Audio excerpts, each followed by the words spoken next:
Guys, what's up? My name is Marco, one of Ivan's good friends. So today we pretty much built our Jank deck, as Ivan mentioned earlier. We had a lot of fun doing it. We did a match with it. You know, we seen what we need to work on and what we don't need to work on. Yeah. Yeah, so I'm gonna give a profile of my Jank deck. It's pretty much going to be revolved around as best as I can.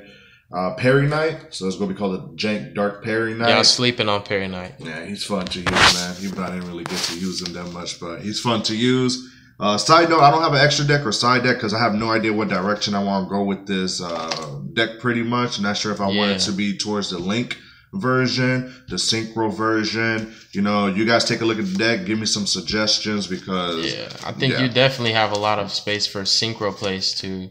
So you might go 3 directions with it. Who knows? Yeah. There's options in it, so all right, so let's get to it. So we're starting off with the 2 Veilers. You know, it's just some type of disruption for my opponents and light targets, and you'll see for why. This right here is my super watered down version of Terratop and Takatom board called Galaxy Worn.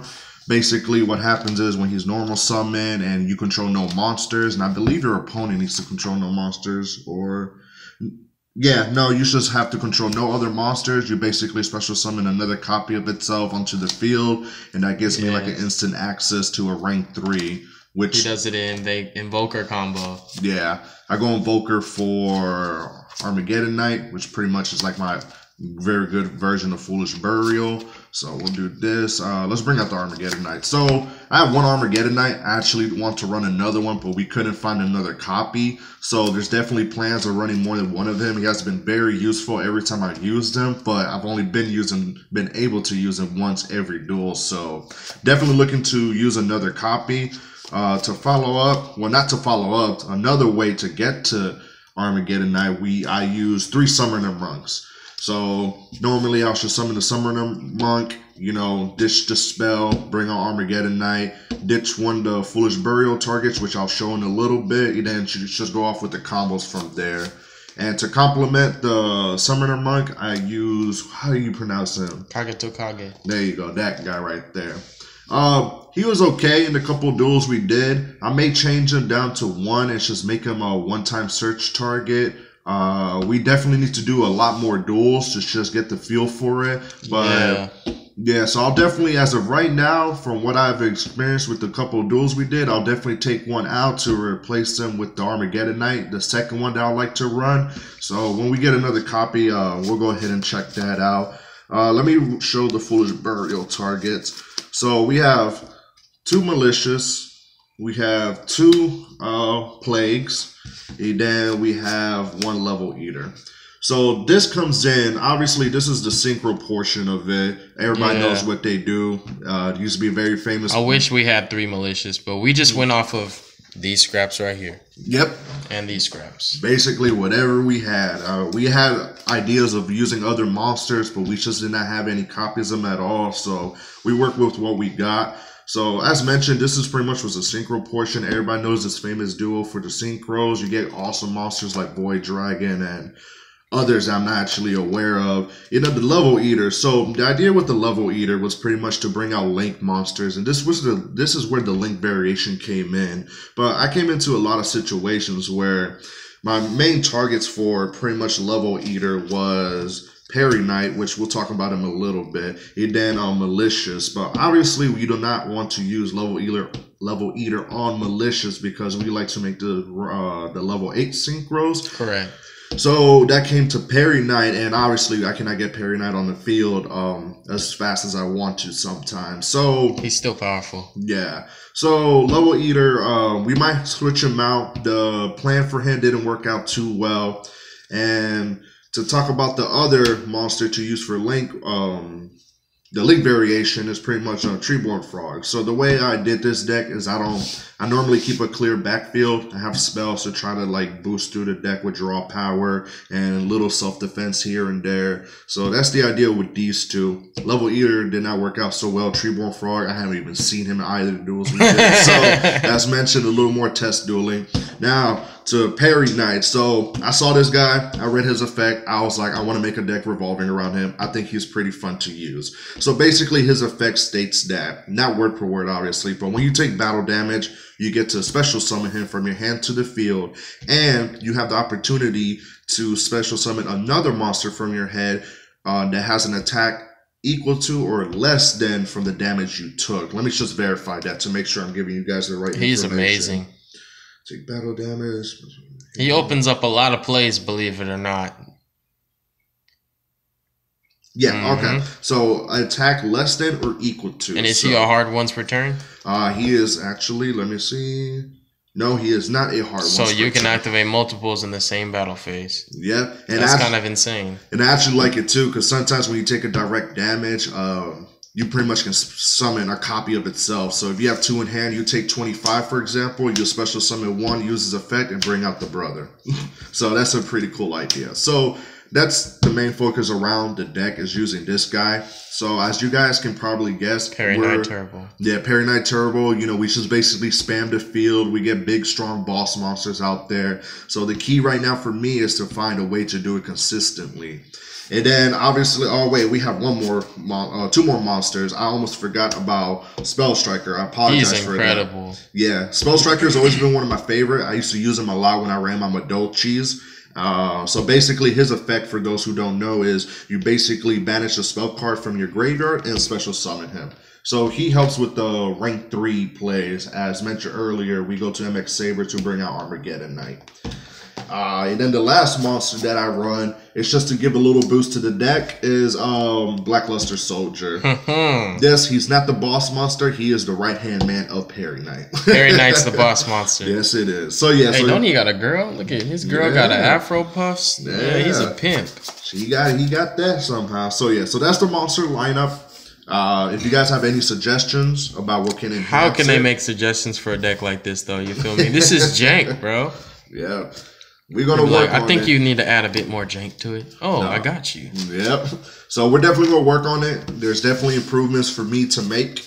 Going on to the spells, this we're running Scapegoat to help for the link variation.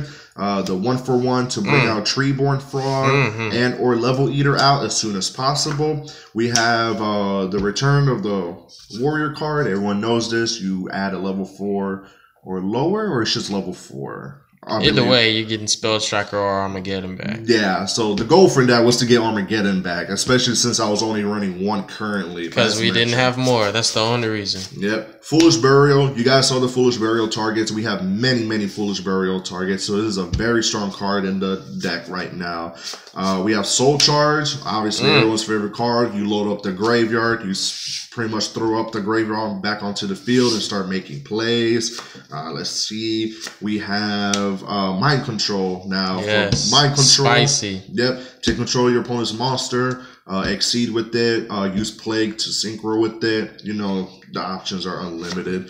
We have Rhoda for the Armageddon. Now, I was looking at Rhoda, and I think I kind of realized that Armageddon and Spell Strikers are like the only targets. So you still have 3 targets for the 1 card. It's good enough. It was good, but it'll definitely be better once I get the other Armageddon Knight in there. Yeah. Yeah. So continuing on to help with the draw power, we have the Upstart. We have the 1-for-1. Let me see. We have the pot of dichotomies. We're running 2 of them now. Yes, you have all different types. Yep. We have many different type of monster. I think every single monster is a different type actually. Aside from 2 of them, they might be identical.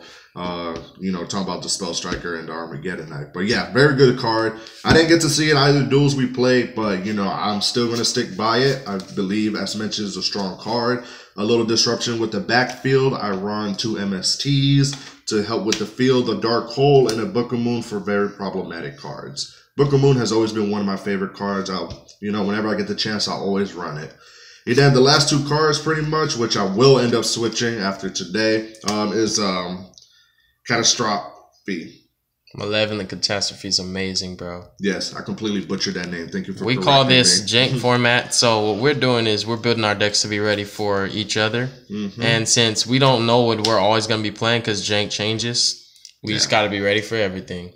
So comment about this trap card. I was actually doing some thinking. It wasn't that great in either duels we played, but I think that's because my opponent played light back row. His spells were very active, and he played minimal traps. So I was thinking about changing this possibly to Wabakus, and the reason I would like to change them to Wabakus because I was thinking in order to take effect of Parry Knight, it's basically when he does the first damage. Special summon Parry Knight. He does special summon whatever monster you are able to off the damage taken. Activate Wabaku, and your Parry Knight will stay alive along with the monster special summon. So that'll allow you to make plays in the following turn. He then, and prevent you from losing your monsters and taking damage. So that's the idea behind Wabaku. And also, you guys were probably thinking, why am I running this trap card when I'm running 2 MSTs? Well, not enough. Yeah, well, the purpose of that is sometimes there's some problematic cards that you need to get rid of on your turn. Sometimes you can't wait that extra turn, especially with the limit of your opponent needs to attack you for this one to activate. Yes. So that's why I decided to run the MSTs with this trap card. But as mentioned, I'm going to switch these out for Wabakus and see how that works. And I didn't want to run any other cards like Phoenix Chain or Mirror Force. We can't run strikes. Yeah, well, strikes either, but any of the old school cards that have to stay stationary yes. and meet a requirement, because I was running Treeborn, so I had to make sure my back row was free. Which sounds contradicting because this one has a requirement. So, but yeah, as mentioned, that is why I wanted to change this to Wabaku. So yes, that is the profile. As mentioned, I'm still working on the extra deck because I don't know what direction I want to run with this deck. Be expecting a Jank update, y'all. Yeah, there will be many updates, especially from me. I like your Jank deck, bro. You just keep working on it. I appreciate it. So yeah, guys, we don't do ashes. Let them know, bro. Yeah, hey, let them know. Pretty much, we're gonna have a Jank ban list. We have a Jank ban list, like Ashes banned, Ogre's banned, Maxi's banned, Droll's banned, Strikes banned, Twin Twisters banned, Raigeki's banned, Kaiju's are banned, Spear Mode's banned, Winter Cherry's banned. There's a lot more cards that I can name that are banned. Because you have to play Jank. It means you have to play cards like Catastrophe, Effect Veiler, Parry Knights. You just have to make your deck good with cards that are, considered to be mediocre. And what that says, if you can do that, you're good. And it's not your deck. After all, it was actually you and not your deck, which is pretty fair. We always say that. It's not the deck, it's the player. So you can make anything good. And that's the whole mental challenge of Jank Day. Yeah. And it's really fun, guys. I'm telling you, just grab a friend. It's fun, man. Look through your box. Just build whatever you can.